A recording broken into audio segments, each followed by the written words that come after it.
Hey, happy Hot Wine Wednesday. Oops, just realized I didn't turn on my light. What do you guys think?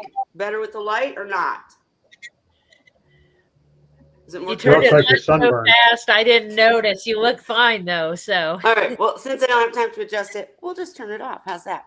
And I'll be in the dim, we'll have a dim evening session of Wine Wednesday. Oh, turn it Anyhow, on, Kelly. who said Light turn it on? on, yeah. Now that I Okay, can see the difference. all That's what right, light on, even though now I I wish I can't had a see. light. Now I can't But do see you half Me and guys. too. half. What, Do Cheryl? half and half. Do half and Well, half. that's just it. Is I was rushing. Actually, here I'll tell you guys my apology for being late. Now, basically, I had forgotten to set up. There's this whole process that I have to do to set up, making sure it goes to YouTube and Facebook and everything, and I didn't have it done. So when I went to log in, I was like, "Oh no, shoot!" So I got my audio fixed. I got the camera fixed. I just didn't have time to do the lighting. None of that's really important. Nobody cares about my lighting, but that's the story. And I'm sticking to it. Anyhow, happy Wine Wednesday. This shows how busy I've been. I still don't have a damn wine glass. I can't even get to the story, y'all. It's just been horrid. But I am sipping on Chardonnay. Let me know in the comments what you're sipping on. The only other real announcement I have before we dive into chatting about seahorses or whatever you'd like to chat about is that oh my gosh, Robert King, okay, okay, sorry, kids. Robert King, the inventor of the Robert King chamber that we all use in our seahorse tanks, is wanting to come back on and be a guest. I saw Vincent posted that in the chat, and so I will reach out to him and get him back in here. We can always hear about new updated stuff. He's always improving on his product, so there's always new stuff. But if you just don't know what I'm talking about when I say Robert King chamber, all you have to do is search it on YouTube. You'll find my interview with him and many others. So definitely check him out. He's also on Facebook, Robert King Clownfish. I think, or is it? It is Robert King Clownfish. I'm pretty sure. He's got a website too where it's Robert King Zombies. But anyways, I'll put all that information in the description once we're done. I know that I still haven't gotten to research some of the topics that you requested information about. And unfortunately, I'm going to have to pass that off to next week again. I apologize, guys. If you have an immediate situation, because I know I come on here every week and I'm like, I didn't get it done. I'm sorry. If you have an immediate situation where you need help with your seahorses or you're setting up your tank and you have a question you need to know now, don't forget there's number one, the Seahorse Whisperer group. There's Seahorse Sources group on Facebook, as the groups I'm talking about. And we're going to dive into why those are important in just a second. But also, you can always message any of the four of us individually. Well, maybe not Ray, but any of the rest of us, you can reach out to us individually. Cheryl is excellent at walking someone through whatever crisis they're having. So don't Wine Wednesday is definitely the time that we want you guys to join us, and we want to be a seahorse community, and we want to you want your questions, and we want to share what's going on with us and everything. Once I get back on the ball and stop dropping the ball, I'm going to follow through on the things that I tell you guys I'm going to get done. But in the meantime, I'm just saying it's not a lost cause. You can reach out to any of us. And so, Cheryl, tell us the story you told us when we were getting ready about why it's important to be in a seahorse group, if you want to know about seahorses. Well, the biggest problem that we find is a lot of people still adhere to the old adage they can't stand flow, they can't stand changes in temperature. And on the contrary, most of us that have been keeping them long term and that are raising them now have a much higher flow than we used to be told that they needed. And it's like one of my early tanks was a 55 gallon. It had a Blueville FX5, which produced 900 gallons an hour. And on top of that, I ended up adding things like power pumps, things like that to increase the flow. And since that time, if you do that, you'll see a much higher, dramatic increase in activity in the seahorses because they can always get out of the flow and go rest and go hitch somewhere if they want to. But they really do enjoy getting into the flow. And that's an old myth that we've lived without for a long time, but people still profess that in many instances. And I think you said that what happened was someone joined a reef keeping group and asked a question or made a comment about seahorses liking high flow or something along those lines, and they kind of jumped on him and said, "You're wrong. You're so wrong. You're giving out bad advice. They need low flow. They need this, that, and the other." And he came over to Seahorse Whisperer group, and we were all like, "No, you're right. You're absolutely right. They like high flow, and it helps with keeping the tank cleaner. Because if you don't have a higher flow rate, you're going to end up with detritus, high organics, blah, blah, blah." So definitely a difference. And I remember running into that when I got into seahorses, just getting a lot of incorrect advice, old advice. You know, you'd ask a question and they'd send you to some article that was wrong. It's one of the main reasons that I want to finish the website, have a one place where all people can go. But I just, you know, I can't seem to get anything done right now. But in the meantime, that's why these groups on Facebook are so important, because you can jump in there and know that you're getting information from people who are actually keeping seahorses or have, you know, for years and years and years. And, you know, that actually want to help. I'm not down in any groups. I'm a member of multiple reef groups. And I'll tell you, my favorite post I ever did is when I posted a picture of my seahorse, huge seahorse. He literally, I'll have to find the picture in the video. It was a video. But I'll have to find it because he's literally as big as a wave maker, right? He's as long as the wave maker, and he has his tail curled around the cord, and he is laying on top, and the wave maker is covered with plastic netting, and he's laying on top of the thing with his head over into the flow, and he's going but up, and Yeah. and I posted it in a group, and they were like, "Oh, somebody report her, she's an animal abuser." And it was a fiasco. Well, it's funny too, because they'll swim right into the strongest flow, get blasted across the tank. I've even seen them swim straight into the flow, and they can't go any farther, and it flips them over, and they do somersaults out of the flow. Mm-hmm. And they'll go right back and do it again. Yep. Now, if it was hurting them or it wasn't something that they were enjoying, or why would they do it? Right. They wouldn't go sit there if they And didn't. so many people don't realize that. It's like another one of my favorites. Had a friend, people saying how you can't let them get cold. If you chill them, they can't stand cold, they can't stand hot, yada, yada, yada.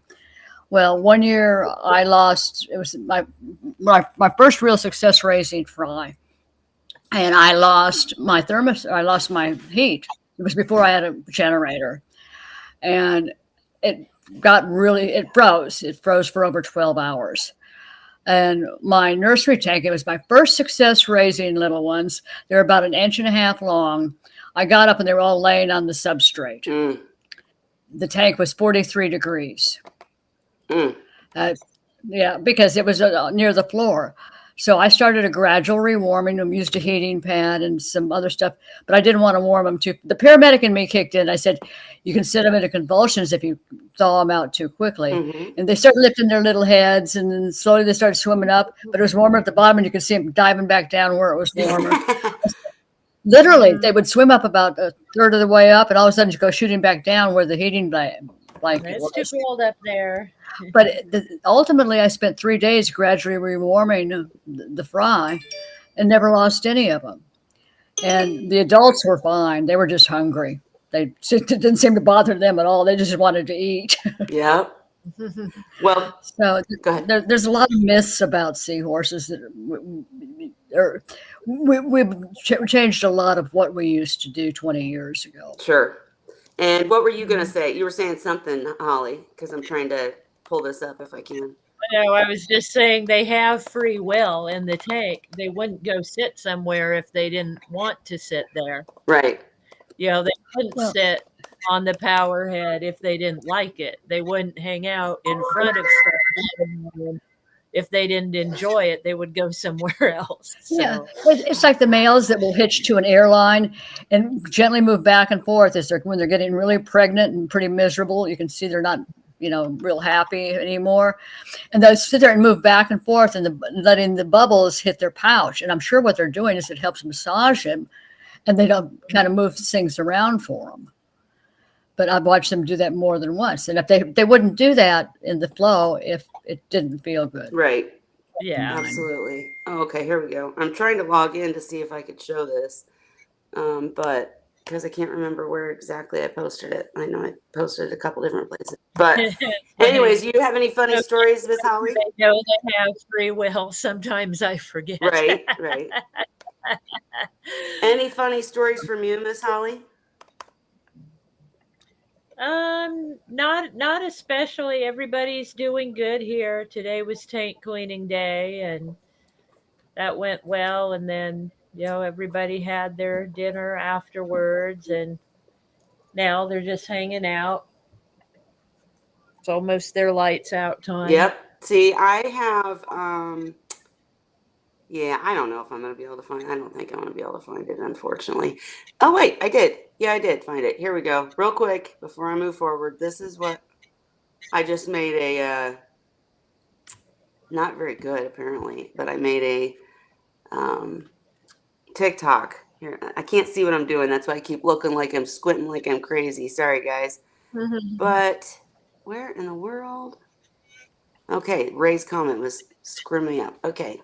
Oh, that's right. I forgot. I never figured out how to share on this, did I? Okay. Well, never mind. I can't show it anyways, I guess. Still got to play with that one. Yep. Share this screen. No, I don't want to share this screen. Okay. Never mind. You'll have to watch it on TikTok. All right. So one thing that... What's TikTok? Well, it's another one, Ray. And Facebook, all of It's them. another video platform. Yep. Oh, like For that, short videos, it's all I think, Like that super X? short. Like what? like that X? That X. Oh, yeah, I forgot. Twitter's now X, right? Or that, whatever. I can't keep up with them, dude. And Twitter's one I just could never get into. I tried really hard. I know that the higher ups, the fish people, like in the industry side of it and the academic side of it, they're all very heavily into TikTok or Twitter. Or now the X or whatever it is now. Yeah, I tried and I just I'm like, it just seemed more like just shit. I don't know when I share on Instagram, TikTok or Facebook, it's like I'm sharing something and I want feedback on it, and there's a conversation that happens, or there's I don't know. I don't know why I couldn't get into TikTok. I don't really have an answer, so I don't know. I'm on Facebook, but that's it. Yeah, well, I mean, you don't need them all for sure. At that time, it was when I was really involved in trying to get the Seahorse community together. I'm still, of course, very involved, but as you can see, it's just been crazy around regular life stuff, and I just haven't gotten much done. I had Joanna. Oh, actually, I do have one more real quick announcement. Sorry to jump around, you guys. Somebody at work the other day said, "Kelly, you're a squirrel." you're like, or that dog on the Up. Have you ever seen the Disney show Up? Anyways, she said, "Kelly, you're a squirrel. You look at this and you're like, and then you look over here and you're onto something else and you're like doing 50 things at once." That's how my brain works, y'all. I apologize. But now I forgot what the hell I was saying. What the hell was I saying? I'm serious. What was I even saying? Shit. Holly, what was I saying? Oh my God. I don't know. You were talking about TikTok and Instagram and Twitter and all the different platforms. Oh, okay. And you said you used to be active on all of them when you were trying to promote the Seahorse stuff, and now you're busy. So thank you. That led my brain into remembering I haven't done much with Women in Reefing either. And Women in Reefing and Seahorse Whisperer are the two things that I really cared about. And I went to events for, and I've spoken, and I've done all, blah, blah, blah. I used to go to MACNA every year. And a lot of people got confused that the Women in Reefing event was just, MACNA based. And so Joanne, a co-runner of the event and a co-person that runs the sites and all that, is having a Women in Reefing get together at Aquashella. I will share that information on my page. I am trying, not Aquashella. It's It is Aquashella. I think it's Aquashella. Watch my page, and I will tell you for sure later. Oh, we have a guest. Hang on. Let me finish telling, and then I want to meet the guest. But anyways, Where did you get the short-haired wolf?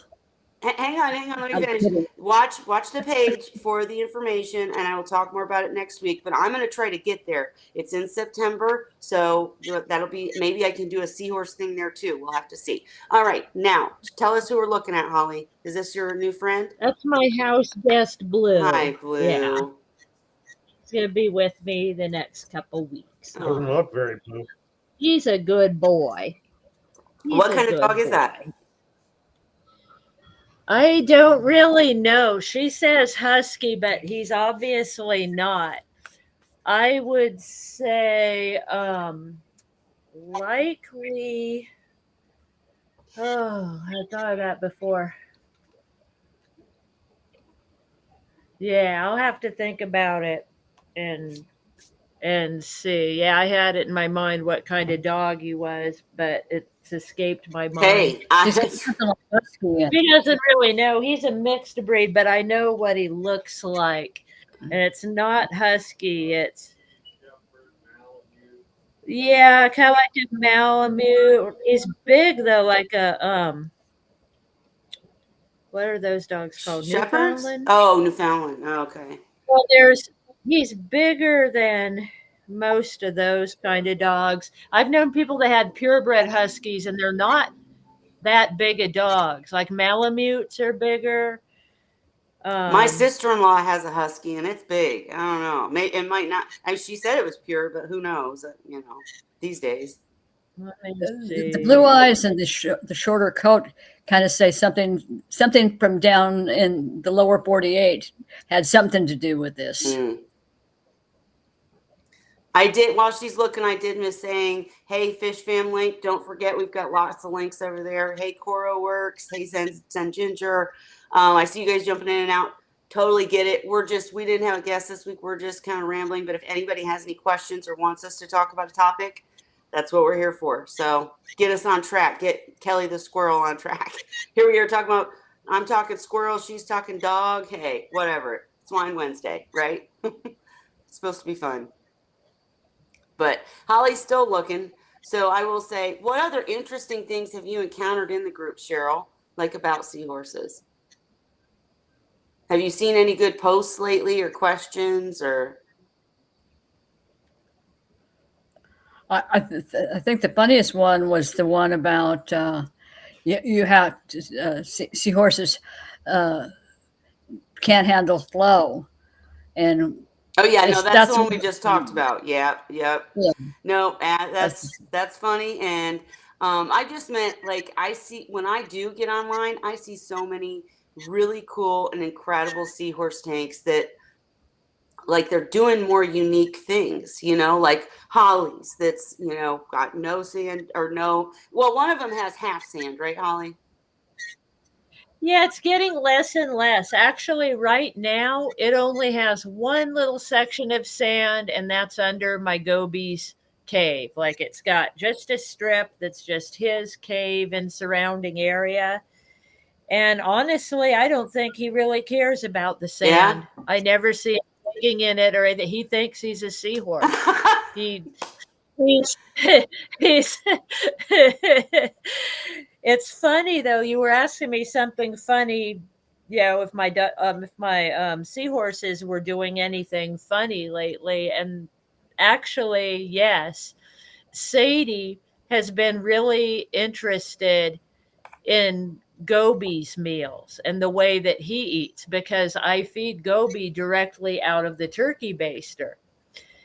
And so at mealtime, I usually feed him while the seahorses are eating. So now she's getting distracted from her dish, and she'll go over there and watch to see if he might be getting something better than she is, or what, what's going on with him and his food. So I have to make sure that she's into her meal and eating before I start feeding him. That's hilarious. Because she'll go and sit above him in his cave and look down and just Are you admitting that your seahorses have you trained? That's her Oh, Gobi yeah. though, and the seahorse. Hey, Ray just typed, as long as you don't think you're a seahorse, Holly. Yeah, I don't know. yeah. Sometimes I feel like I really want to dive in that tank, man. It'd probably be a lot easier life. But how do you keep the sand in one spot? We just got through talking about how we kind of recommend higher flow in a seahorse tank. So how do you pull that off?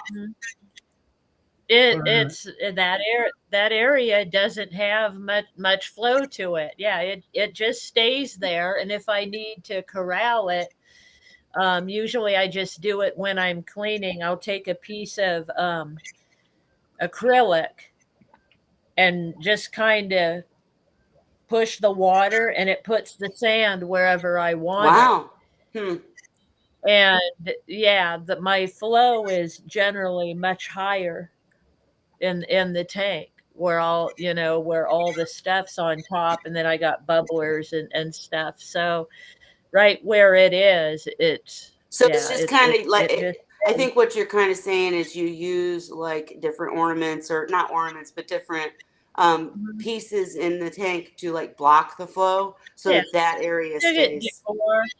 it's yeah, and along the bottom, really, there's just not much at the bottom of the tank. I mean, and if you think about it, I mean, when you have sand in any tank, the sand itself is not blowing around. It sits where it is. Stuff blows across it, but Well, I I don't know, but agree. it's I pretty. agree with you, but and Ray, I'd love to hear if you have any thoughts on this, because two things I want to say.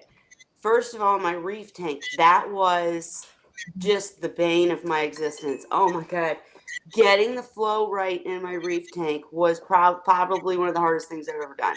I used to ask the question in every group. I used to ask every person I talked to. I'd be like, can you like literally, like, instead of saying, oh, just tweak it until it's perfect, tell me what angle degree should I have this at? Like, I want an exact answer, because because in that case I was trying to make sure that all the coral got flow. And you're talking about, I had some SPS way up high. It was a mixed reef. So I had 8 cans on the bottom. I had sun coral. I had everything all the way throughout the tank. And most of it, wanted higher flow. And I had sand in that tank. And because I had, a lot of critters that needed the sand, or they say Holly's Goby doesn't apparently need it, but that was the recommendation. And so I struggled and I would change that flow so often because I could just never get it right. I mean, it just wouldn't hit what I wanted it to hit. You could tell the coral wasn't happy. But then again, the sand, I'd get it too low. One day I came home, and when I first started the reef, I was using those cheaper power heads that like no, not magnet, that clip. I don't know how to describe it. I don't know if you guys remember the old cheap power heads that you just like snapped into place in the inside of the tank. And they were old and cheap, and that thing sure did fall down. And I came home to sand blown all over the coral on the other side of the tank.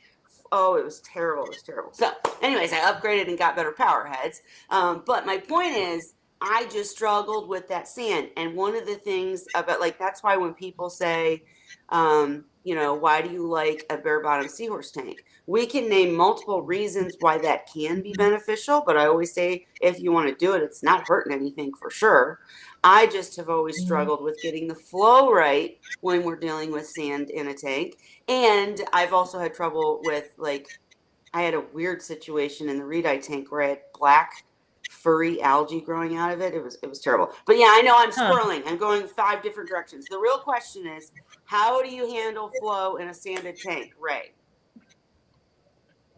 Well, I just make sure I got enough flow to do what I want. And as far as sand, I've only done that twice that I can recall.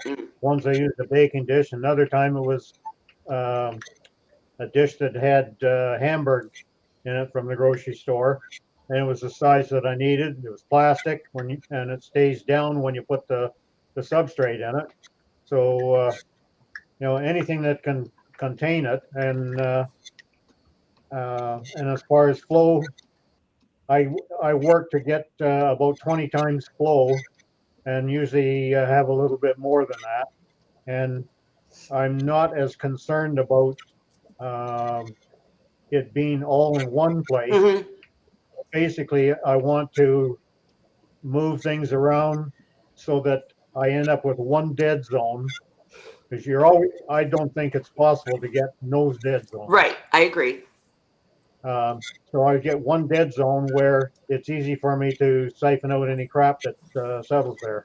Well, and sometimes some people will recommend a dead zone. Like I remember Dan saying all the time, you want to make sure the flow, like that seahorses can choose. Like there's areas of low flow, there's areas of high flow, and then you as the keeper just have to pay more attention to the areas of low flow when cleaning, because it is going to have more buildup and et cetera, because there's not as much flow. But I can remember in my very first seahorse tank, I had a cave that my male, every time he went pregnant, or never went pregnant, every time he got pregnant or got eggs, however you want to say it, he would like hibernate in this cave, and all the other seahorses stayed away. And I would have to, pay special attention because there wasn't any flow getting in there. But that's where he wanted to be throughout his pregnancy. So, but I like that you said that, you got to pay attention to that area. And that you can't really not have a dead zone. Blow away. I have to suction cup the plants down because they'll move around if I don't, but the sand does not. Huh. That's interesting to me. It just stays where it is, probably because it's heavier, I guess. I don't know. Well, when I was telling the reef story, though, I mean, it wasn't just the angle of the flow. Like in the reef, I was doing coral. In a seahorse tank, it's not as important that you have flow everywhere. Like Ray said, you're going to have dead zones. It's more about the flow rate, which we're going to talk about in a second. Mm-hmm. But when dealing with sand holly, I would even like worry and ask people about how high. Like, do you go straight in the middle so that it's kind of doing a flow, or like I use in the 90 gallon, the huge tank, because I know I'm going to get to Zen's question in just a second. But in the 90 gallon where I was raising the adolescents, I said, screw it. I'm going to do bare bottom. I got 50 freaking seahorses. I just need them to live. And it was a deep tank. It was the SCA 90, I think. Anyways, I use the gyre. Is that how you guys say it? Gyre? I don't know. GYRE. However you pronounce that. That's what I used. And it did an excellent job. But it was a fancy schmancy power head that moved itself, right? So it would take the flow and it would literally turn the flow up and down the tank. And I could do different wave actions. Cool. So there was like constant flow. The only dead zone would have been right underneath this machine or this piece of equipment. But in like my reef or in my other tanks that maybe are like, I had a 55 gallon reef. That was my reef. And I just struggled intensely with how high to put the power heads, what angles, because I wanted everything throughout the tank to get flow, but didn't want to kick up the sand. I don't know. And I know, Cheryl, you don't keep sand, so you can't answer either. But I'm just curious what anybody watching, how you guys figured it out. Because I still haven't. I just quit using sand.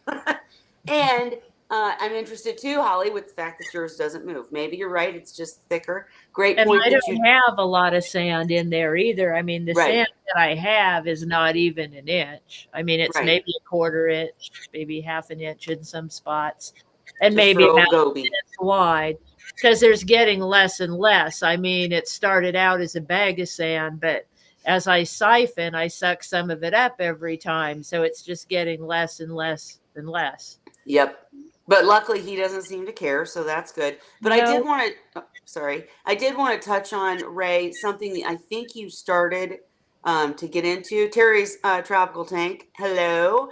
And you said there is no perfect tank. Absolutely. I still want to know what you think and how you set up your flow when you have a sanded tank, because it just drives me crazy. That is the worst part for me about setting up a sanded tank, is trying to figure out the flow. But I did want to touch too, Ray. I think you were going to dive into the fact that especially in a seahorse tank When we say 20 times turnover rate, it sounds like a lot. It's not, but and you said you're gonna still have a dead zone, and it's about getting different areas of flow. But it also matters, or it also doesn't matter if it comes from multiple sources, right? Like I remember. I prefer multiple sources. Right. Tell me what that The means. more sources, the better. What do you mean? That's why I use power heads. So you mean you don't just have one pump that's shooting out 20 times turnover Nope. rate? You have what? No. For instance, on this 40-gallon tank here, there's it's a Hagen power head, 400 gallons per hour. That I use for the return pump. So obviously sending it from the sump up back in, I'm not getting 400. I assume from my experimenting years ago, it was closer to 200 gallons. So I use that figure. I also, whenever I have a quick filter on a power head, I knock it down by at least 25% when I'm doing the calculations there.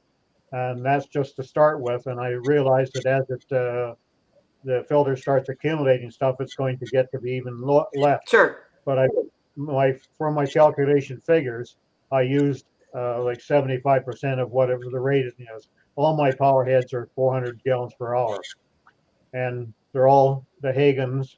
They were called 802s back then. Now they call them AquaClear or something or other.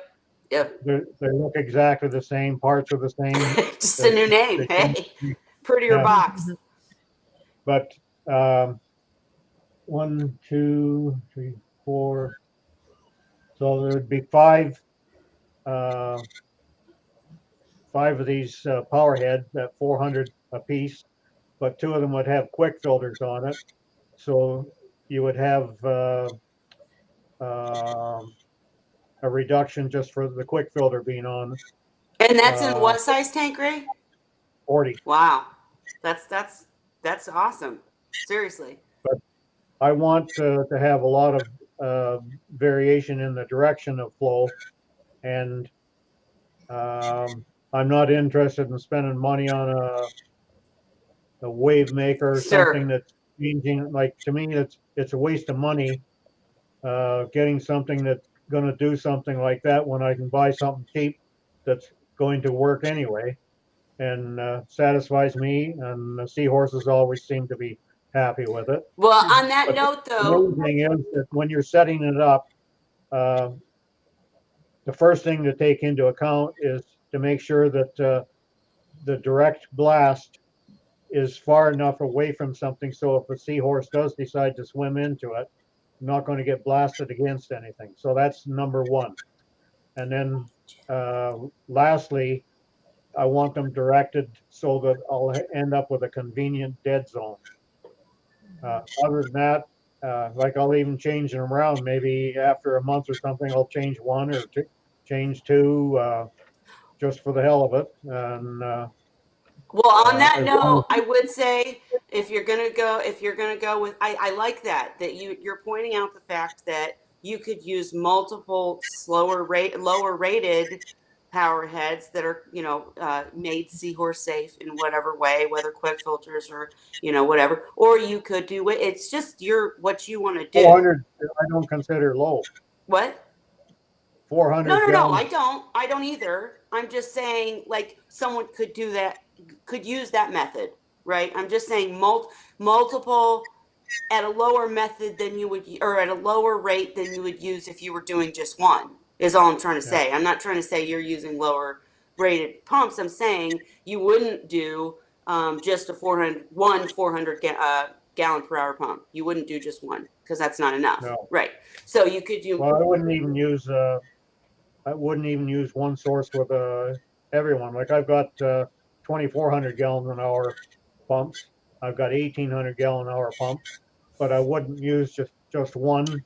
Like, I experimented probably a decade or so before I even got into Seahorses, but I experimented with pumping it through piping with holes drilled in it to distribute the flow through the length of the pipe and even with the holes drilled in different angles into the pipe. So I did a lot of experimenting with that, but unless you have some formula to be able to calculate how many holes at what diameter, Yep. you need either a real heavy excessive force that's going to restrict the pump in order to be able to get a similar stream out of each hole, or you're going to have different sized holes further away from the pump than the ones that are closer in, so that you can still get more water out further away. And they literally have some setups like this. I mean, that have a pump that has multiple places that it distributes to. They're just using different pipes Most of the ones versus I've seen though are using, Ray is DIY. He's going to try to figure out how to do it himself and save a bunch of money and make it perfect. So I mean, I think that's great, but I'm just saying there's alternatives if you don't want to have to calculate everything and figure it, because I can't do that. Well, Ray, is what you're describing a closed loop system? Is that what you're just? It sounds like that's what you're describing. well, you don't have to, it doesn't have to be a closed loop system, Right. but and I've never had a closed loop system, whether it was reef or anything, but I have used like these big pumps as a means to get More flow. a real good flow in my reef tanks. Yep. Well, I'll say, go ahead. Sorry. But most of the tanks the commercial setups that I've seen use a pump with excessive pressure, so they don't have to dick around with hole size and numbers of holes and all that. So they use a pump that's going to fully fill every one of the holes that they have in that design. Yep. It's not practical, in my opinion, if you're looking at conserving energy, because you want to use a lower output if possible, enough to do the job. So if you can sit there and calculate, like I need 3/64 diameter holes here spaced X inches apart, and then as I start getting up, I go to 1/4 inch, and then well, I'll tell you now that if I ever tried to do anything like that, I would have to hire you, because I could never pull off what you're talking about. I think it's great that you're talking about it though, because I know in the reefing and Seahorse community, there's a ton of people that love to do that stuff. DIY it, figure it out yourself, make sure you're efficient instead of just, throwing flow at the wind, so to speak. So I get it. And I would just say two things that I was thinking of as you were talking. First of all, you said I'd rather go cheap than spend all this money on this fancy schmancy new equipment. I would just say be very careful not to go too cheap, because you don't want to have a situation like the snap-on power head that ruined my reef tank for a day. And I would say it does depend on what Holly and I came to the conclusion on after parties a long time ago that me and her are let's make keeping seahorses as easy as possible. And Ray and Cheryl are we're going to tell you the right way to do it, and, how you can do it yourself and build tubs and build this and, screw pipes. And me and Holly are like, can I just pay for something to do that for me? So just use a quick filter in each tank. I have on my 75-gallon, it's got 2 return nozzles. My 55-gallon has 1 return nozzle, and then each tank has a quick filter, and that's all I use. You have the Robert King chambers too, though. That's not really flow, but I have to, and I use air. I use bubblers in both the tanks now. See, and I saw, Zen was talking about the acrylic, using silicone in their tank and putting an acrylic barrier for the sand. Hang on, because I did that, okay, and I pulled it out because I found out I didn't have to. The sand will stay without it. I didn't need it, but I used to have a not silicone, but an acrylic strip going across my tank, dividing it in half, and it was about, I'd say 2 inches high. And I just braced it in there. I didn't glue it. I just braced it, and it worked, but it came out one day when I was cleaning, I knocked it out and I noticed that the sand pretty much stayed put. So all I do, if I need to, if the sand strays a little bit, I just take care of it when I'm siphoning. I just use something to poke the edges and just poke it back in place. And really, it pretty much stays where you put it, in my experience.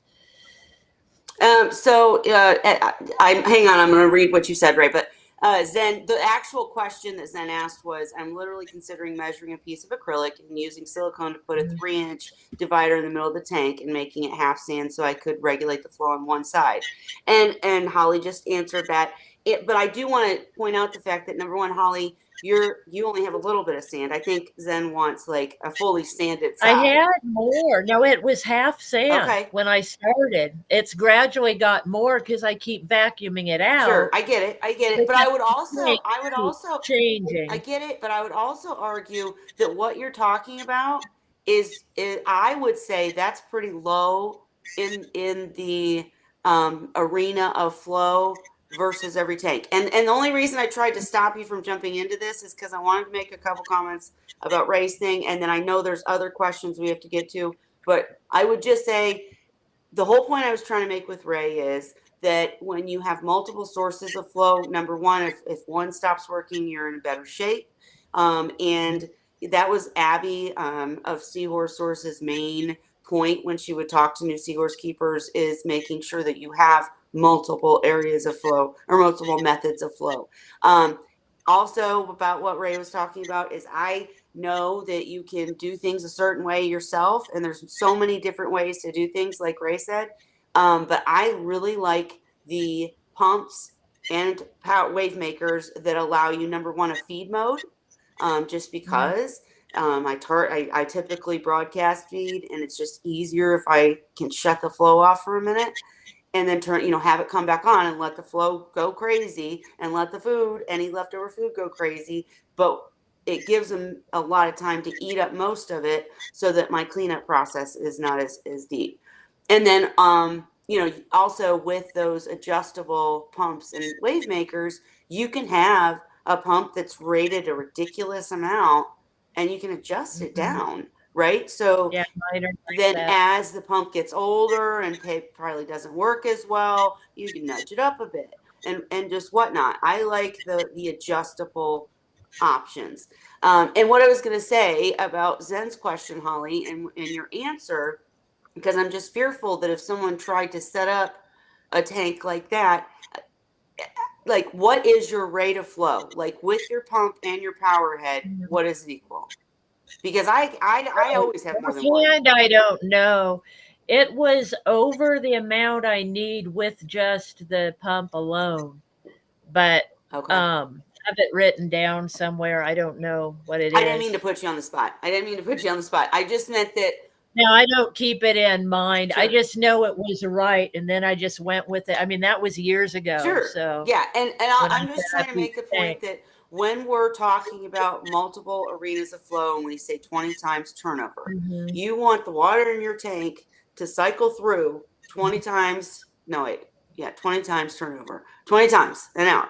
So the way you do that is you get, say your pump is rated, or if it's adjustable, you've adjusted the rating. Say you have a 100-gallon tank, you have the pump, it's rated, let's say, 2,000 or something? I don't know. It's all math, but the bottom line is you want the rating of your pump and the rating of your power heads to equal 20 times turnover rate. So most people I know use more than one power head or wave maker in a Seahorse tank that's over 55. I know mine's more than 20 because I set up the tank itself at 20. Yeah. And that was back when I was first starting and I was on here, and Dan, I think, was telling me which pumps do the stuff. Sure. Because I got the Jabeo adjustable one, and it's oversized for the tanks. Both of my pumps, I have the same one for each tank. Sure. And that was partly why I have 2 overflow boxes on one of the tanks, is in order to get the higher flow, I had to have 2. Because your pump was kicking so much flow It in. was Right. strong.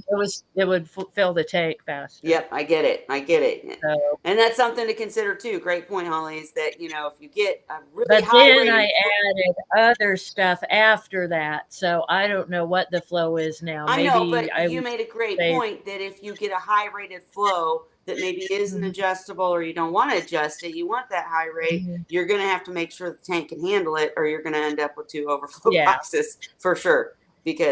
But yeah, Well, it's nice to have adjustable ones because, yeah, you might need to adjust it yeah. for something like that. It's not perfect all the time. I've never had to adjust mine, but I could if I needed to, if something happened. Well, and I with like to the, drill go ahead, Ray. I like to drill 2-inch holes in the tanks for my overflows, so I don't have to worry about do I have enough flow, because the 2-inch that puts a hell of a lot of water through it. Yeah. Yeah, well, I wish I could drill a tank. So I really do. yeah, I was gonna say my 55-gallon came. It has a built-in overflow. It was already drilled and all that when it was given to me. The other one was an emergency glass tank that I bought on sale at Petco when my original grow out tank burst a seam. Mm-hmm. I had to run to Petco and buy another tank, and that's what I have, and it's gonna stay that. Yeah, somebody was posting too that they were using acrylic to glass, and somebody else said they try silicone to glass. I have built all my sumps that I've built have basically acrylic side pieces, and then either a glass or a plexiglass divider. And I found that if I'm very careful and glue the heck out of them with regular silicone, they won't leak. And some of these I've had running for 8 or 9 years without any problems. So it's something to think about. Obviously, PVC glue isn't going to work. So wait, you're But- agreeing with CoralWorks, who said silicone doesn't stick to acrylic very well, but if you build up a silicone wedge on both sides, you can keep it in place. That's what you're saying? You're agreeing with that? I don't. Why, Ray? Well, for me, I guess I didn't sand it. I used a file on all the edges I wanted the acrylic to stitch or to stick to, so it give it a very rough surface. Uh-huh. And had no trouble with it adhering. So the trick is to sand the sides or make them rough. That does make sense. Yeah. But I mean, honestly, you guys, I can't even comment on this stuff because I've never used silicone or actually none. I've never had an acrylic tank, come to think of it. And I've never used silicone. But I think I get the point, Coro, is that, if you don't know to sand it, or if you're just trying to just stick it in there and hope that it stays, maybe build up a wedge. That does make sense to me. So yeah, for sure. And the original question that I kept trying to get to and we kept jumping over was, I want to do a 125, but that's the reason I've asked about a 90 gallon instead, because I'm concerned about the flow going all the way across 6 feet without blowing the ponies around. So what are your guys' thoughts on that? Because that was my issue in the 55. I know that's on a much smaller scale, but still it was trying to get the flow not too crazy rough right at the where they are, but make it to where it gets across the tank. Well, the return nozzles, they're jointed, and I found you can adjust them a multitude of ways and have them point many different directions, and you just play with them until you get it. And you can create places in the tank where it's going to be still in that area, like Ray was saying, But you can also use a diffuser.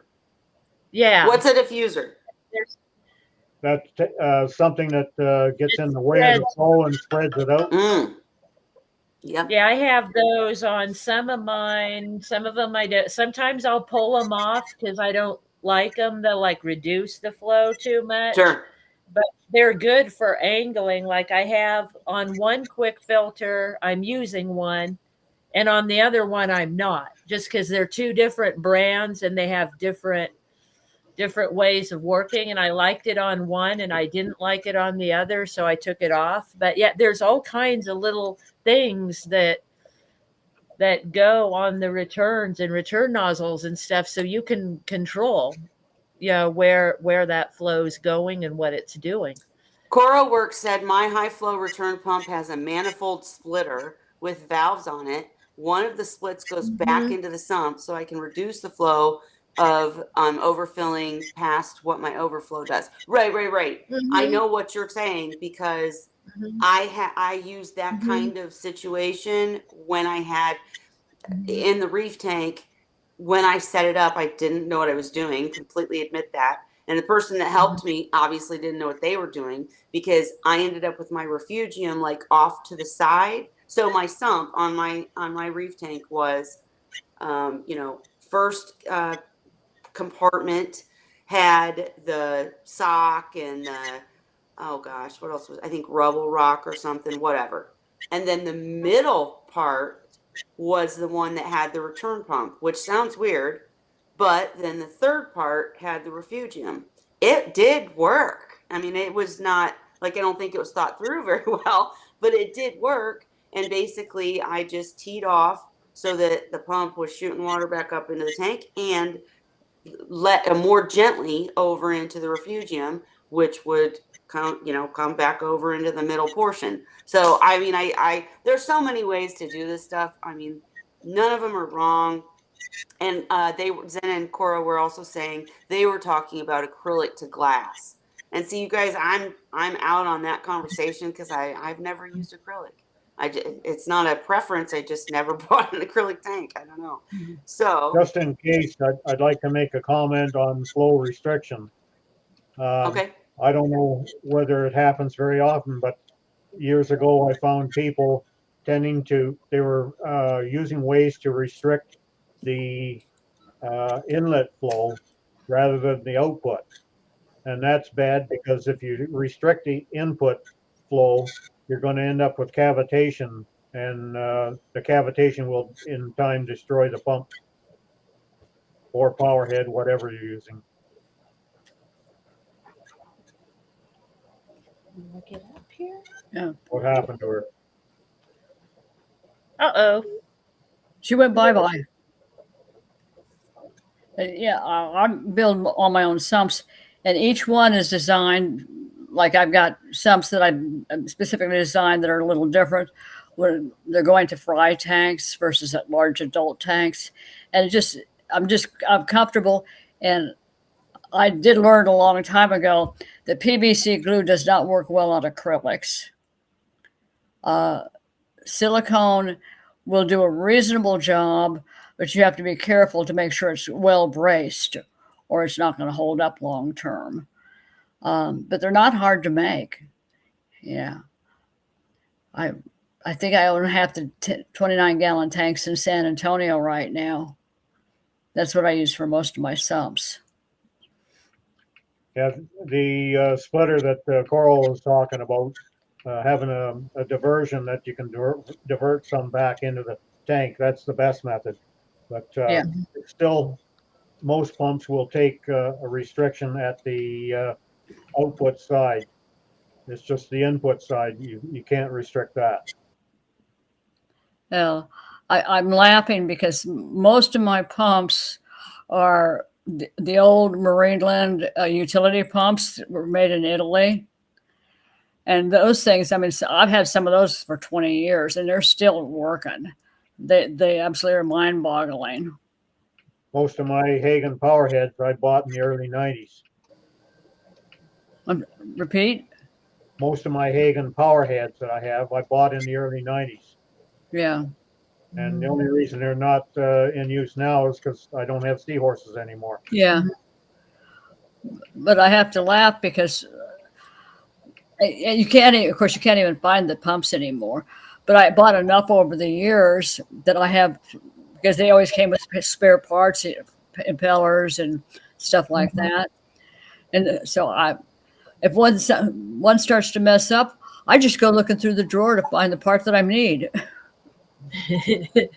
Yeah, we have a lot of old pumps around here from all the fish tanks we've had over the years. Yeah, Scott's got some. Oh my gosh, I swear they've got to be from the 1980s or so. Hey, did you? Well, But I don't use those in the Seahorse tanks. We have freshwater tanks too. So, Hey, you guys, did you? Something happened to my internet connection. Did you stay live? Everything's okay. I hope. yeah, we were all fine. Okay, We, it was we just me stayed on. then. All right. You just disappeared, was all. Sorry I disappeared, y'all. Let me turn my light back on. I thought I was done. All right. So obviously I missed everything you just said. Ray, what was the end of what you were saying? He's like, I have no idea. Kelly. Now we went on to another Children have cognitive impairment. You asked me a question like that. Hey, I disappear and come back, and yeah, no, I got you. Actually, we were I was talking at about the hospital for 4 hours today getting my memory test done. Oh wow. And my score ended up being the same as last year, so I was pleased with that. Yeah, no kidding. That's awesome. We know you still got it, Ray. What were you saying, Holly? I was just saying we had moved on to talking about pumps and how much better they were made back in the old days, and that some of us are still using them. Yep. For various for things. sure. And the only thing I wanted to say before we jump into whatever you guys were talking about or are going to talk about is that the other trick, depending on and of course, when we're talking flow, it does depend on the ratio of the tank, right? Whether it's wide or long or whatever. But in the longer tank, the best trick I came up with, aside from using return pump splits and everything you guys just talked about, that is good advice, is of course the cross flow wave makers. Is just having one on each side so that you're hitting. And I would typically, and I'm saying this because when somebody would tell me put two on each side, I'd be like, it's still not working. Where are they supposed to be angled? So I'm just gonna detail it real quick. I would have one that pointed, more left and up, and then the other one point right and more down. Not down so far that it's like hitting sand, but down so far that it's doing a circle, right? It's making the flow in the tank do a circle. And with these advancements in, equipment and technology, now you've got these power heads. I mean, I like them. I'm sorry. I know that a lot of people like DIY and doing it their own way. I like to be able to press a button and change the way the flow comes out, right? Whether it's pulsing or whether it's circular or whether it's whatever. I love that because then I really can fine tune it. So if you want press a button easy, spend the money on the new cool stuff. If you want to do it your own way, you're probably going to tweak it and get it more perfect. So it's whatever you want to do, right?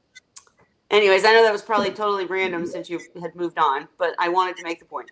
So what else did we have? I lost. Go ahead, Cheryl. I was just going to say one thing.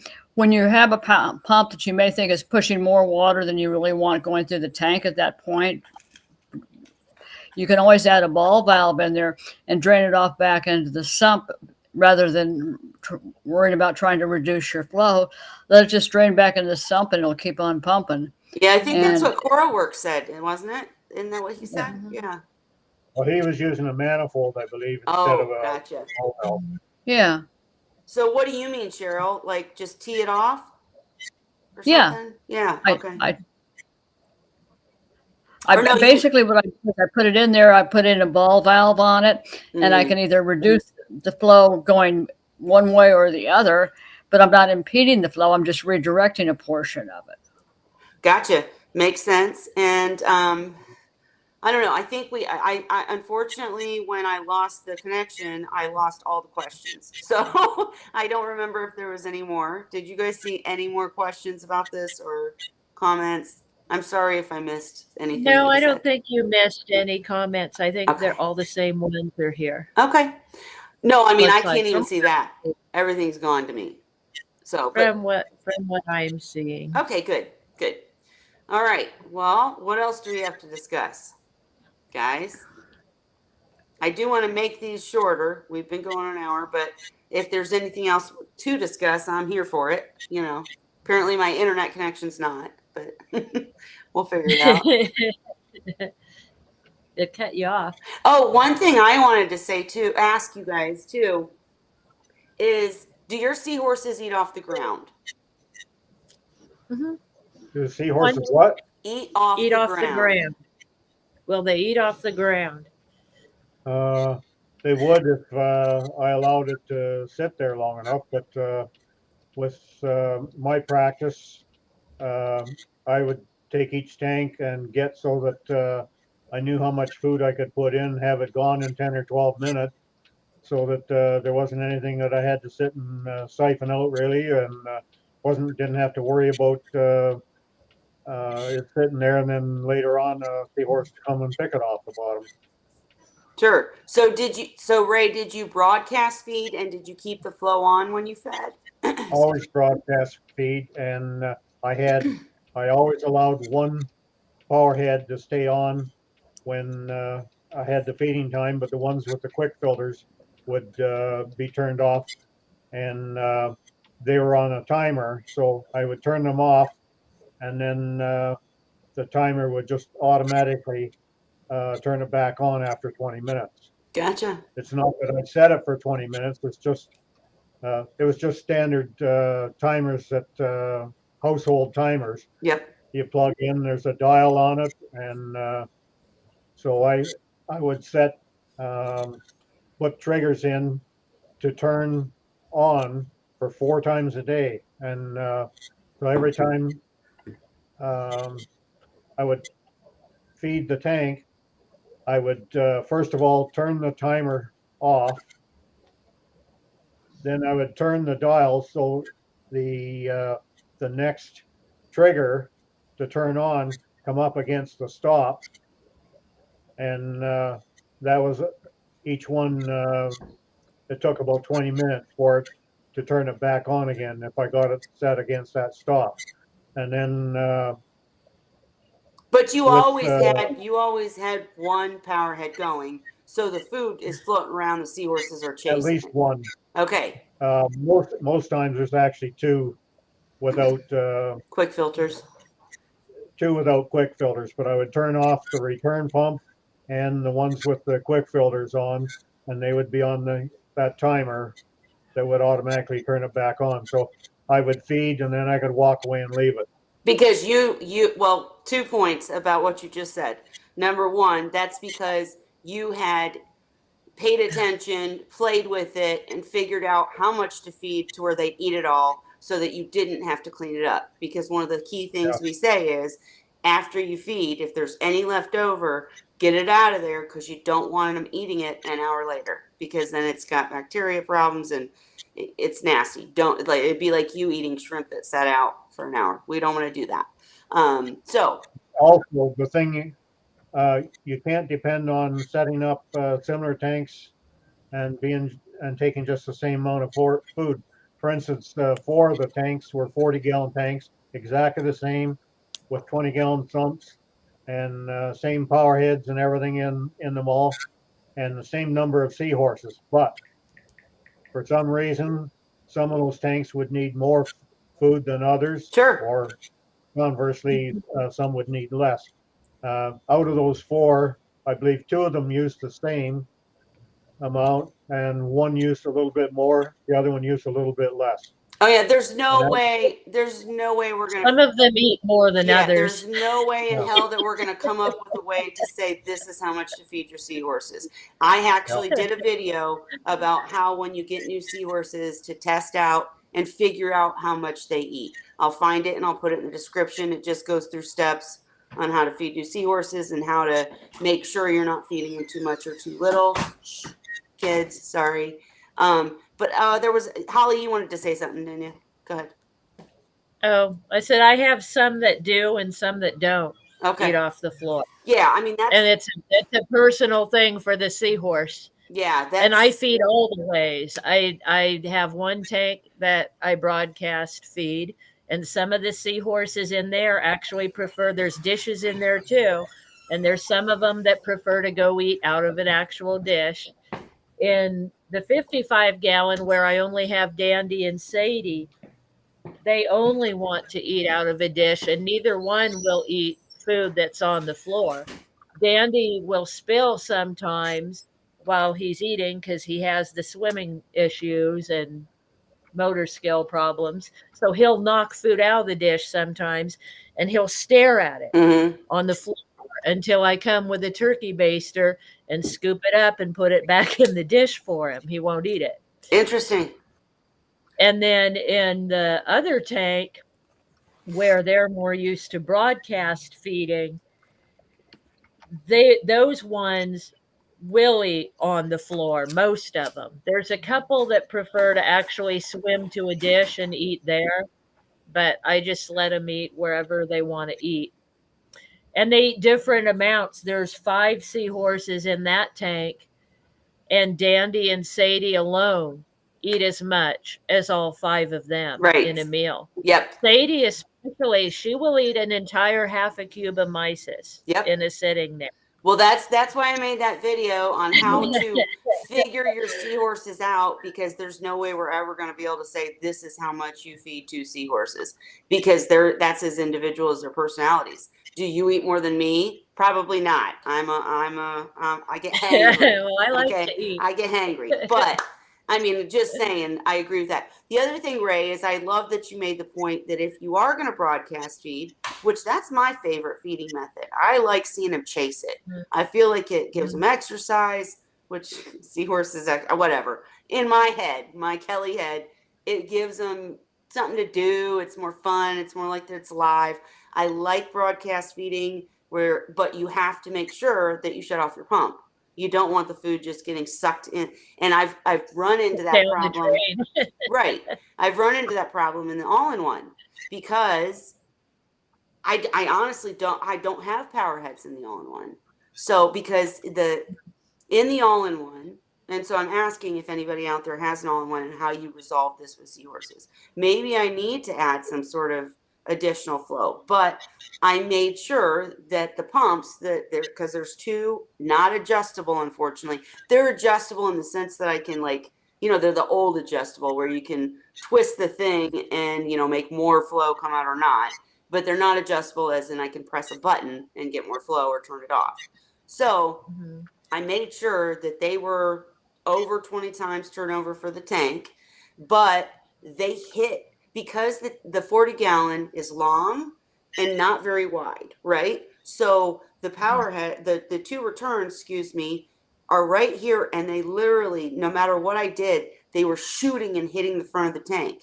And it was just, it was not good flow. It was making a mess. So I ended up taking Cheryl's advice and bought the lock line and made my own returns where I could put them where I wanted them. But still, it's pretty direct flow, right? I need some suggestions on maybe teeing it off or I don't know, but I need to make it more all around flow. I've got it to where it works. I've used, things in the tank to cut off flow here or make it higher there. But I don't like the setup so far in the all-in-one. And, but if I turn it off, it's literally off. There's nothing else because I don't have any power heads. So I put food in, and it's that broadcast feed type situation for about 2 minutes, and then it's all on the floor. And they don't like. Mine only want to eat it on the floor. If it's floating through the water, there's only a couple that'll go after it. They wait for it to be on the floor. Oh, see, I think you have. I have a couple that want to eat as it's flowing down. They'll snap it and go after it, but the majority of them want to hold on to a hitch and have food in their face. They're lazy. See, I was going to say, I think you have special seahorses, Holly. I think you have, I think, no, in fact, hang on. I think you have me trained. I think you have kids, not seahorses. I think you have children. But yeah, because I've never had a seahorse tank that won't chase food. They all do. Oh, and can I answer Zen's question real quick? She was asking about the char chambers. Yeah, but hang on, And Holly, you keep Robert jumping King ahead. custom make them. You keep jumping ahead because I'm trying to finish one thing before we move on to the next. Cora Works asked a question that we haven't even gotten to either. But go ahead, char chamber. Go ahead. I just see them disappearing, I know, so I'm like, I we're know. gonna forget. I promise. Go ahead. Go ahead, because I didn't hear Yeah. what you said. Oh, okay. So I was saying Robert King custom makes the char chamber. So you tell him what size of tank you're doing, and he can suggest for you. In a larger tank, I like having two. I like having one on each side of the tank. So, for instance, in my 75-gallon, I have two char chambers, and they are each made for a 40-gallon tank. So I have 80-gallon worth of char chamber in a 75-gallon tank.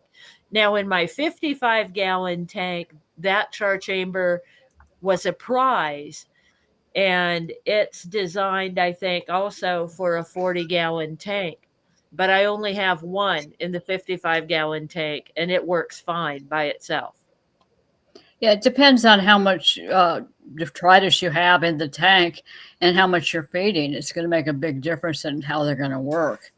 So it's not necessarily you're not necessarily going to get a good response if you just assume that it's the size of the chamber is a condition of the size of the tank. Well, it depends on how it's stocked. Absolutely. And Cora Works said, is a char chamber a kind of reactor? Can you size it up alongside your increased flow rate? So if you want to know what a char chamber is, a Robert King chamber, excuse me, watch the Wine Wednesday when we talk to him, or come back when we talk to him again. But basically, it's a contraption that you put in the tank or in the sump or whatever that has a sponge filter at the bottom. It has specialized media that works both as a biological filtration and a, would you say chemical, I guess, filtration. And it also provides oxygenation because it's a bubbler, right? And Robert's going to go into more detail. Well, I'll see if he can come next week, actually, and we'll chat with him about it. But yeah, I mean, it depends. And the other thing I would suggest is reaching out to Robert individually, as someone else suggested, because he will build one for you, for your tank, you know, based on your needs. And he'll ask you the questions like, what's in it? What are your goals for it? Da, da, da, da. Because it can do different things for different tanks. In my case, it became a bed. All my Seahorses They like it. They like it. To the airline so that they can sleep in the bubbles going up their butts. I don't know. It's a thing. They fight over Mine it like and they to love it. hide behind it on tank cleaning day. It's like a source of comfort. They go when I'm cleaning the tank. They go and get behind That's the funny. Robert char chambers. See? And I don't know why. They like to sit by it. They feel safe there. Maybe it's because it's one of the only things that does not go to the bleach bucket. Probably. It stays all the time. Yep. So like, she doesn't take this out. We're probably Safe here. I love it. So real quick, I just wanted to, before I go to Cora Works' question, I wanted to jump back and just explain the reason I was asking the question about the seahorses eating on the floor is because in the situation I was describing, before Holly jumped ahead, I'm just teasing Holly, but basically I'm dealing with a problem that I would love you guys' advice on because of the fact that I have to turn everything off to feed, or it's going to get sucked right down into the sock and the UV because it's an all-in-one. I turn everything off, it hits the floor, and because I have a bare bottom, you guys know when you have a bare bottom tank, like, should I be cleaning the bottom before I feed maybe? Buy a power head and turn your flow off, but have the power head on a separate supply so that the power head, you can either have it on all the time or just while you're feeding and put on a timer. But for my money, if I've got it in there, I'd leave it on all the time. Yep. I think I'm going to try a very low rated power head that'll just keep the flows or the food circulating. Because like I was saying, when I turn it off, if the food hits the bottom, they don't want to eat off the ground. They'll eat it. But I noticed they take longer because they're inspecting, and I realized maybe it's just me being over analyzing, but it seems like the floor's dirty. Right? I mean, you can't keep the bottom of the glass It also might be just the glass and reflection because Maybe. mine have trouble with that too, and that's kind of why they like it better in a dish, I think. Yeah. Just maybe. get some serious, I get some use in serious the nails. broadcast feed in, I have power head type thing going during that time, Mhm. so Steph's moving around a little bit for them. But like I said, they don't like it floating around because they don't like to swim. Most of them. Well, see, mine I have do. Mine one love swimming. girl that loves to swim and swims all over the place. But other than that, most of them they can, but they would prefer not to. She has kids, not seahorses. But no, and I would like, and we'll dive into this next week because I got to get to Cora Works' question. But I'm just having this problem where I notice that when the food hits the floor, I notice there's particles all around the food, and I'm just thinking, God knows. And there's like in that tank, I've got some sort of tiny species of copepod. So and for some reason, and this goes into Cora Works' question, my seahorses don't like copepods, so Mhm. they won't eat it, and they're like trying. I feel like they're trying to navigate around the dirt, at the bottom of the tank. Uh-huh. So I need to figure out how to keep the bottom glass cleaner, and I will try a smaller power head to just keep the food circulating, and I'll get back to you guys and let you know how it goes next week. But for next week too, I do want to, if we don't have Robert King as a guest, but I do want to talk about keeping your bottom glass clean, because when I talk to somebody new, I'm like, if you are going to go bare bottom, you can't just do a water change. You have to clean the sides and the bottom of the tank. You have to do it before you start sucking water out, because there's so much stuff building up, and so But it's easy. It's quick and it easy is. to It do. is. It's just in this case, I think because I don't have the smaller power head, or Mm-hmm. like I was seriously considering wiping the bottom glass down before I fed. But then you're thinking, then that shit's just circulating in the water. I don't want that either. Yeah, because you're So, not pulling it out. so And then, plus you're reaching all the way down. right. Yeah, that just sounds like a pain, kind Yep. of. So I'm gonna try the small power head, and we'll come back to the bottom glass next week if Robert's not our guest. But CoralWorks wanted to know: do you guys keep live cultures, phyto and pods and such, for like people do for mandarin dragonets? Holly, do you? Only when I'm raising fry. Back when I was raising fry, I did, but the big seahorses don't eat any of that, so no. Okay, and real quick before I move on, Ray, you asked, do you sieve the food when rinsing to get small particles of myces through? And we did talk about that a few weeks ago. I think my net's too fine, because I'm just using, I think, an That's the Artemia same with net. most people. Huh? They're using too fine a net. Yeah. Mhm. So, I would rather lose a few full particles that maybe go endwise through a hole. I would rather lose a few of those and get more of the pieces that you can wash through a much coarser net. Just a personal observation of my tanks anyway. no, I agree with you, and I just have had trouble finding a better sieve, however you say it, or net. Like anywhere I look, it's just the brine shrimp nets, which are too fine, and I've got a sieve from Dan, from Seahorse Source, that was for Artemia food. Right? Is that one from Dan, Holly? No, this is from Goodwill. Oh, hey. Just go to a Walmart, a kitchen store, or a thrift store. I got this at a thrift store. I broke the handle off it, but I still use it. It's just a little kitchen sieve, Okay. Yeah. and It works for you. you should be able to find one. Just One way wherever. to I think find I out paid 25 cents for it, like I said, in a thrift store.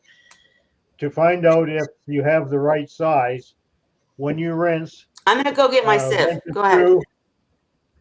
When you rinse it through whatever you've found to use and into a container, so that you can look and see if it is in fact letting these small particles come through and into that container.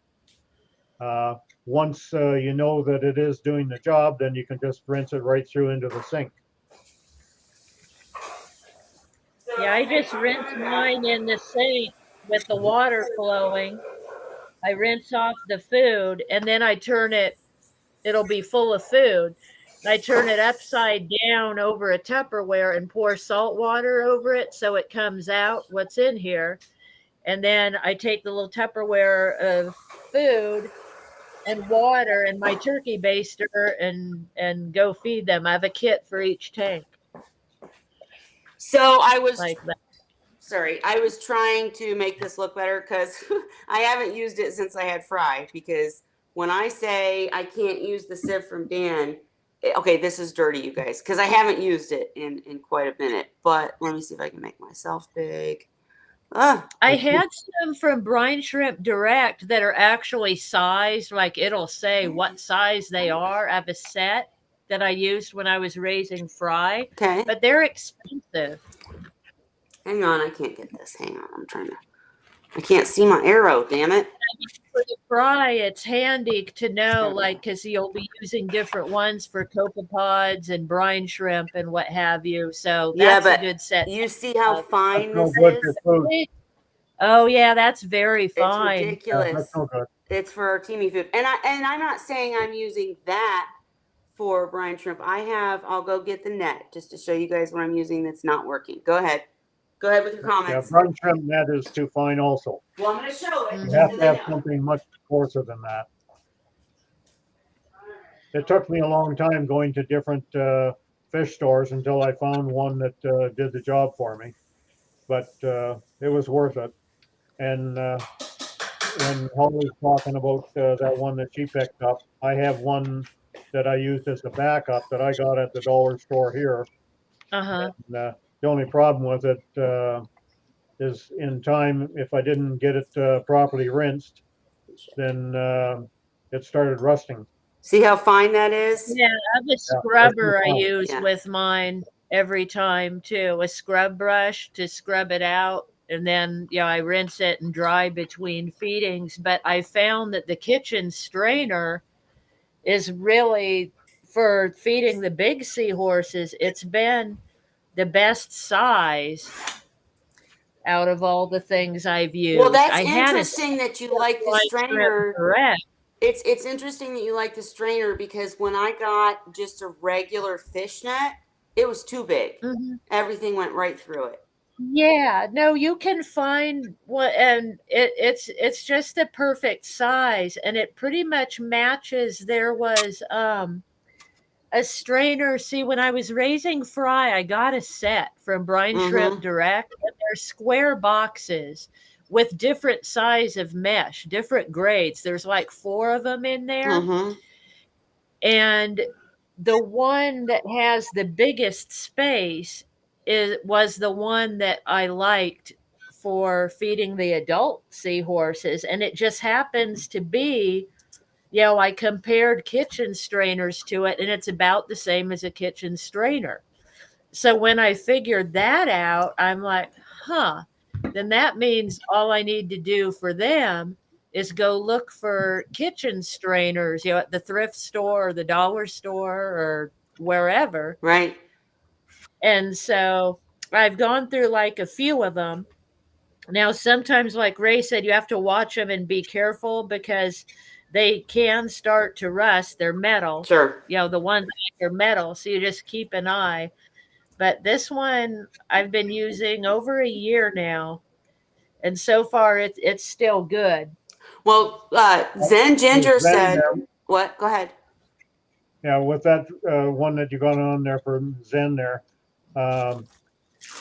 if it's going to Well, wait, capture baby brine, Ray, real quick, let's read the question for anybody who just listens. So Zen said you can buy nut milk straining bags on Amazon. They are food grade and come in just about any micron you need. If you're OCD and need something you're sure is safe, you use them for baby brine. And Ray, go ahead. if it has a weave or a mesh that is sufficient to capture baby brine, then it's not going to release the food particles from the mysis. You have to have something Yeah. bigger. Yeah. And CoroWorks said that's true. You can even buy the fabric in any given micro. I mean, that's these things Dan made. Mhm. He bought the, Yeah. the product. Ooh, it's like a drum. Wow. Anyways, sorry.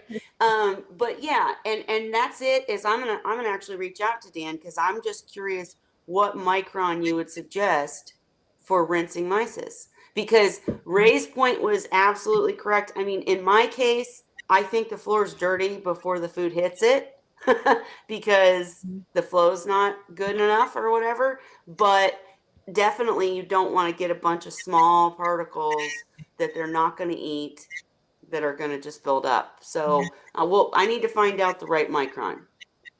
But Look on, I bet a way you can is if you look on Brine Shrimp Direct and look at that set, they tell you what the different microns are for each of the strainers. So you can look and see what is the biggest one. Maybe the biggest one. That would match up with what you need. Because like we said, this is for brine shrimp and this is just way it's tiny. too fine. You can, I don't know if you guys can see the holes, some of those yet, but I don't use them for anything other than when I was doing brine shrimp. The brine shrimp for the baby seahorses. That was the only thing I ever used those little nets for. And back to, because they are like they just hold too much, like of the frozen mysis. And back to CoroWorks' question: do you keep any cultures? Cheryl, you did, didn't you? Mm-hmm. Cheryl, what cultures did you keep for seahorses? Cultures like Phyto, copepods, it depends on their size. If they're adults, live mice or shrimp work really well. No. The question was, do you keep if you're a seahorse keeper, do you keep cultures? Do you need to keep cultures of Phyto, copepods, amphipods? And you say yes. Go ahead. It depends on what I've got going on. I typically keep copepods going because I prefer to feed copepods as the first food for the neonatal fry, rather than I'm not a big fan of baby brine shrimp. And then for the adults or the larger ones, then you can get into different types of shrimp and larger pods, things like that. My favorite pod is what is it called? Chad Clayton's Apocycopsis. Yeah. Yeah, I know you love those, but you're talking about, just to be clear, you're talking about you keep those cultures when you're keeping fry. You don't, if you just had a pair of seahorses, you wouldn't keep cultures, right? Well, no. I mean, if I'm just keeping adults and not even worrying about raising fry, I would still try to augment them with live food. Now, I agree with that for sure. But if you were in a situation where you were just keeping a tank of adult seahorses, you don't care about their fry, you don't want their fry, you need to augment food, but is it easier to buy it, or would you prefer to culture it, like for cleanliness, biosecurity reasons? Well, the thing is, I would still want to culture amphipods and small shrimp and stuff like that for the adults, because a lot of the food mixtures that we get, the frozen foods, are not a saltwater product. Right. They are brackish water or fresh water, and they lack the nutritional profile that seahorses need to be maintained in really good health. Sure. Ray, what's your thoughts on it?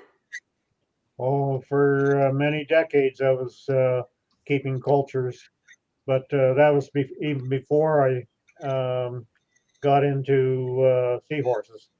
But especially when I got into seahorses and raising the fry, then I was into a few different copepods.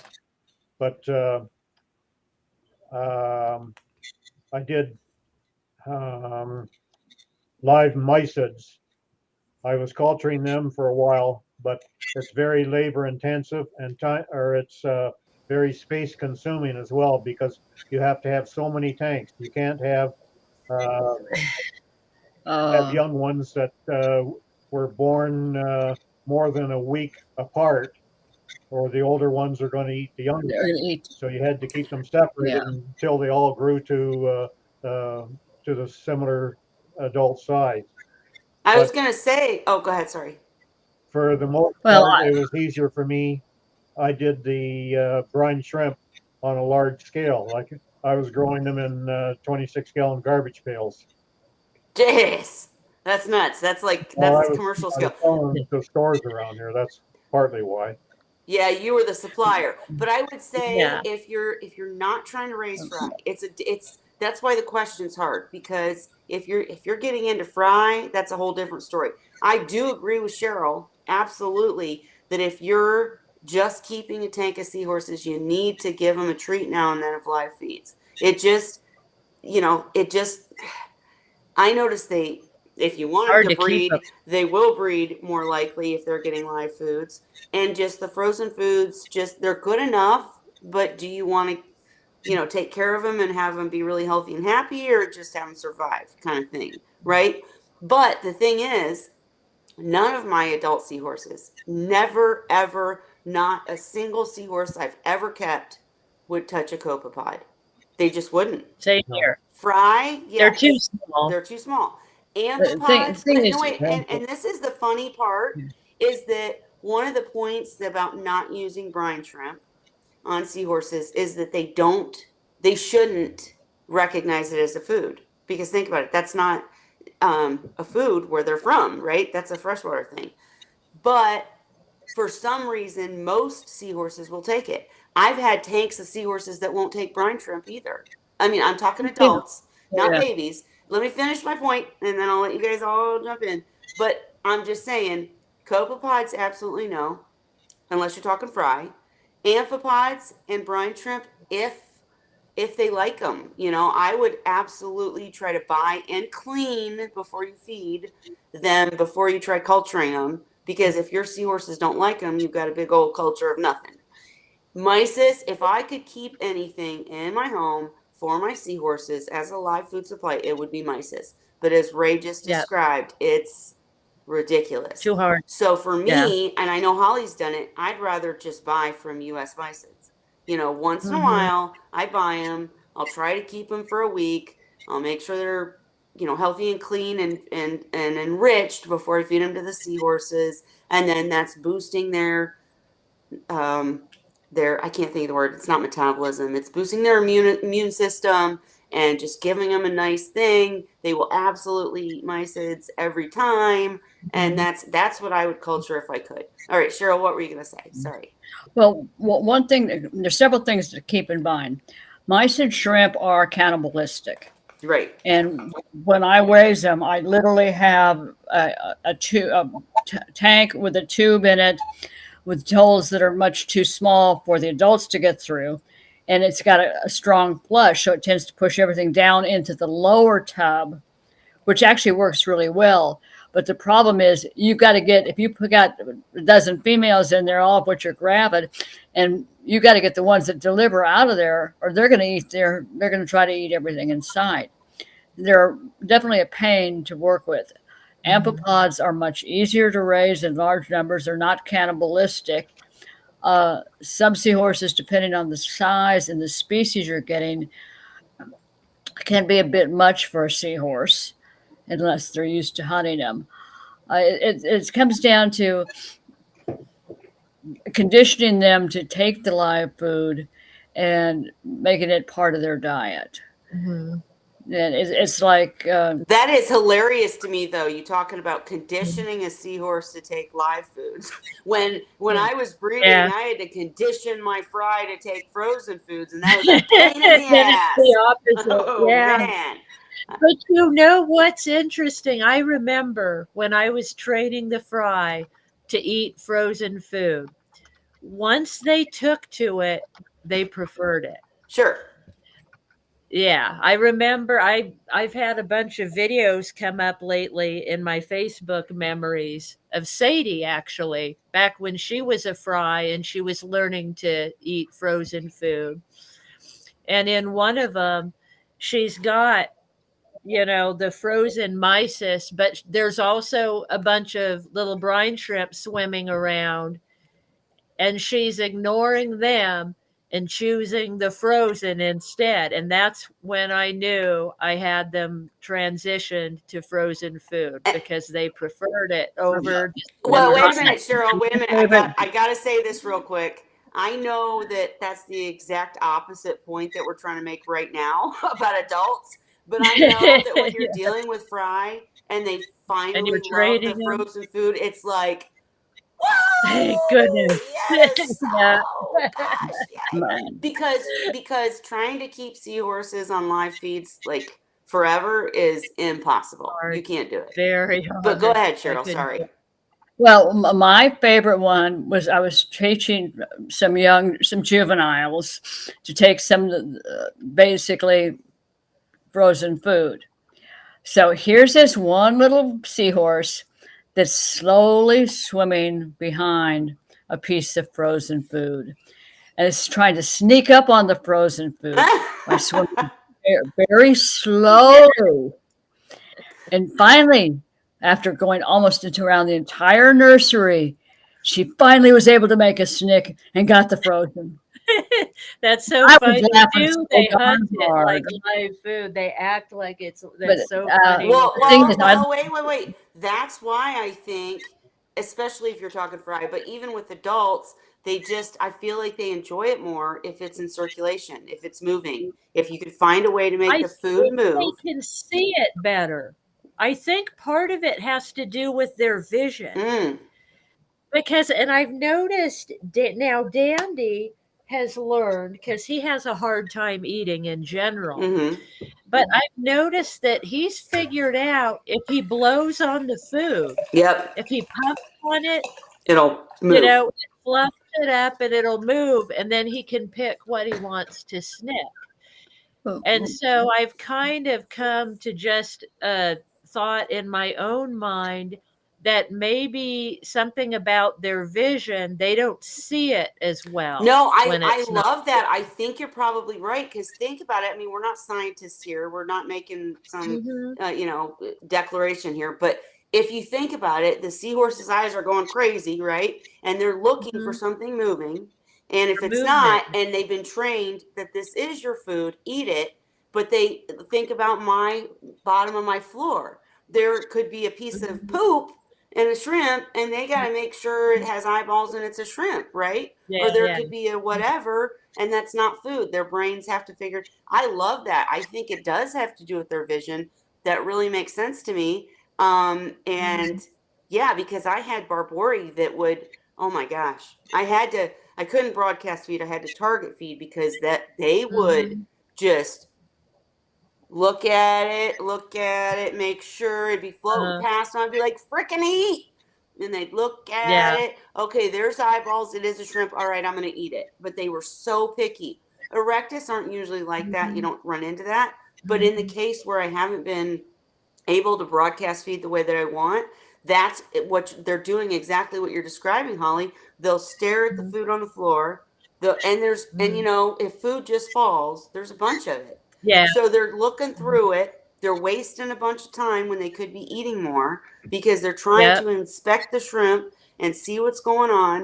And then when they finally eat a piece, who knows what else they're sucking up. So I've seen them do the blow trick too, where they'll blow on, they'll blow on it and then the food go and then they snick it. See what I love that you made that point. And Dandy does.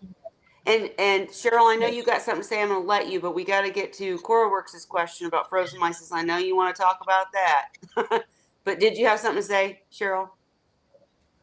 I was just going to say, but Ray already answered it about the difference between basically the mysis shrimp versus the mysid shrimp. Okay. And what we get basically most in a lot of the food feeds that we get, it is a freshwater mysis shrimp. It is. And but here's the thing. If I pull Dan in here right now, we can get technical about this. And it really does boil down to your risk tolerance level, how much you want to put into your seahorses. I mean, if I could keep seahorses on live feeds constantly, I would, because that is the best for them. You can't do that. They're still better off in our aquariums than in the wild. They're getting gobbled up like crazy. And with frozen mysis, we train the fry onto frozen mysis because that's what the average keeper is able to feed, right? If you say seahorses need 2 to 4 feedings a day, 4 preferably, or more even, if you talk to Ray, then to do that with live, you'd have to keep cultures. You could, but the average hobbyist isn't going to do that. So commercial breeders are training their seahorses onto frozen mysis so that keepers can keep them. If I pulled Dan in here right now, he would tell you that he has multiple people that have kept erectus seahorses long-term, 14 years, never feeding anything but frozen mysis. Now, Yeah, it is can be that the done. best for them? That's a debate.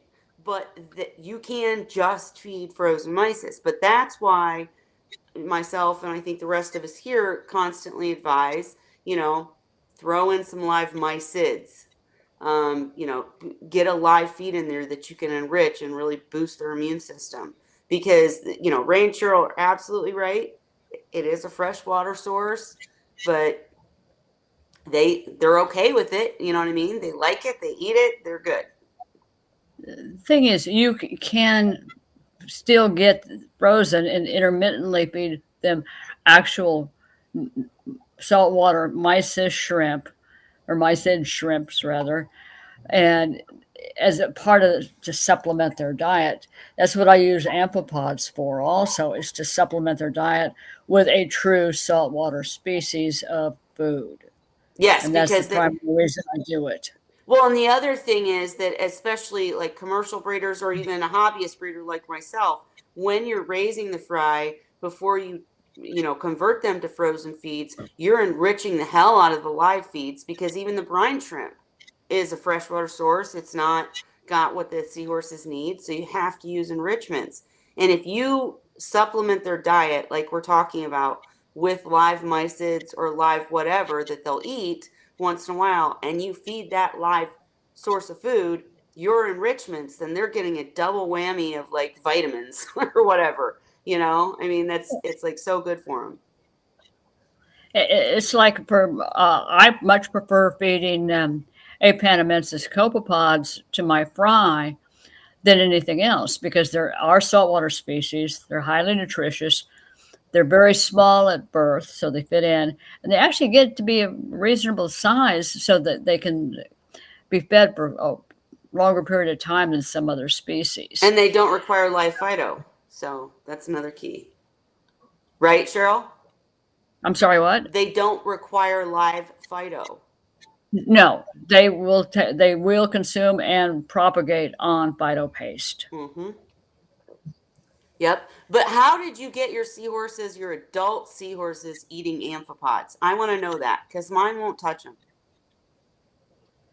I've never seen one that wouldn't eat them. So you got Really? some strange ones. See? Mine That's so wouldn't funny. eat them either.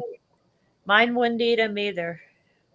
Is it just that Holly and my seahorses are spoiled, or what is it? Mine were scared of them. Really? Honestly, my seahorse. The first time I tried it was I had a seahorse in the hospital. Holly, I'm not laughing at you. I'm laughing with you right now. But I tried to give him amphipods, trying to get him to eat.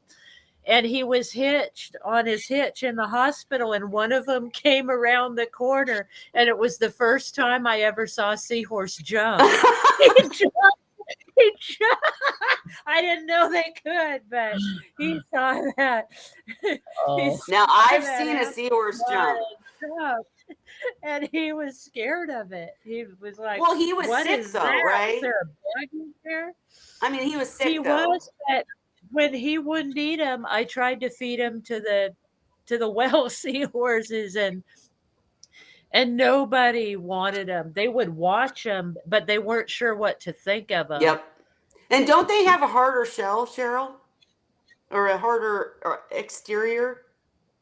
No. No? The carpus, you mean? That's not the proper pronunciation. Carapace. You got I me. forget. Yeah. Carapac.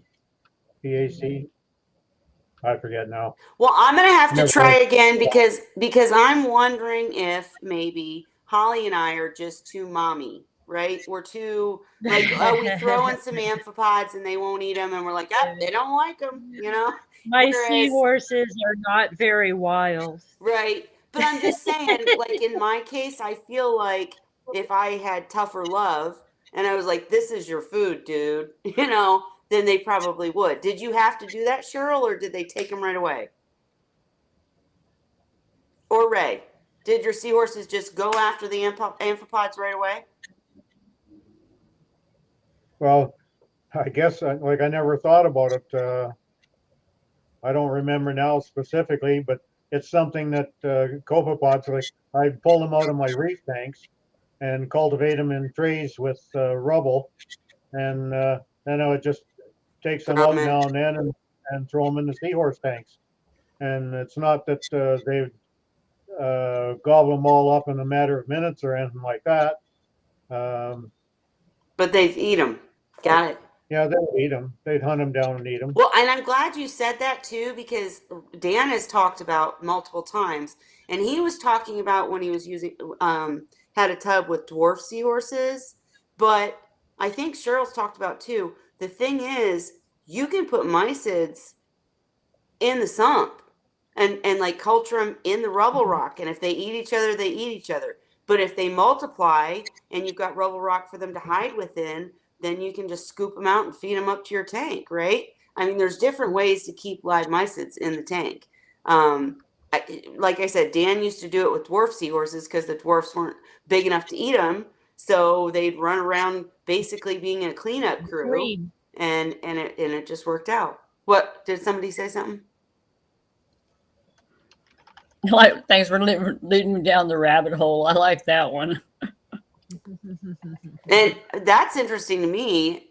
Cora Work said, interestingly, the mysid mysis fresh salt definition is common names only since 1969. That taxonomic distinction is species only, not genus. That's really crazy because they're completely different. I mean, their makeup is completely different. Yeah, it's the as the sorry. Yeah, I can't get my mind on it, but it is definitely a mysis that both terms come under. But then there's a split further down, and I don't remember the names. Like I can't pull things out now with my. Well, Cora Work said there's 80 some identified species. Thanks for leading me down that rabbit hole. Sorry. Sorry. Now you're gonna have to come back and tell educate us. But let's see. Okay, we got and we're at 10 o'clock, guys. I'm gonna have to call it soon. I love being here, but gotta work. Sweet. Line, if I'm pronouncing your name wrong, I apologize. But asked, I have 12. Lynn. Lynn. It's Lynn. Thank That's you. not my friend. Thank you. I have 12 9-week-old fry that just started eating frozen mysis today. Woo! Lucky you. Cutest thing I've ever seen. I feel so proud. They are third generation. I kept all 15 seahorses from the prior batches. I thought there was a question in there, but that's awesome. That is so cool. And that feeling when they finally start eating. Oh my God. That is the people ask about raising fry, and I'm like, that's it right there. When you overcome that hurdle, you're good. There I go. Thank goodness. Yes. And I mean, it's not. But you know what I love? It's so cute now looking, because like I said, mine are 3 years old now. But I'm seeing in my Facebook memories back when they were fry. And then I know, because I raised so few fry, who's who. Mm-hmm. Like in when Sadie was a fry, she was the biggest one in her batch. So she was always the one that got videoed. And I always called her a he because, of course, at that age, you don't know what they are. And she was big, so you thought it was a boy. Yeah. Yeah. Funny stuff. Okay, folks, well, I don't know about you, but I have to get going here now. I'm gonna have to too, to be honest, you guys. Thank you. I want to say thank you so much for everybody that came tonight, and this was a fun conversation. Cora Works, you're awesome. I did see you say there used to be a mycid and mycis genus, but they grouped them together in '69. Go down that rabbit hole, my friend. We want to hear more about it. And I will let you guys know. I think we ought to rename the saltwater mice, the shrimp, just call them seed. See, something. I don't know. But I did want to mention too that Zen asked about US mycid and posted a link. And yes, that's where we are. Holly and I currently get them. I've got some. Yep. And I will post that in the comment section. Herb is great. He's been on this channel. He's been on different events we've done. He's great. So definitely recommend him. We'll talk more next week about just like what's your process when you do receive, because like, especially with Artemia, I have a process because I'm not messing around. When I pick them up at the store, I'm not messing around. They got to be clean. They got to be fed before they go to my seahorses. But we'll chat about that next week. Like Ray said, we got to go. But thank you everybody for coming and making this a fun Wine Wednesday.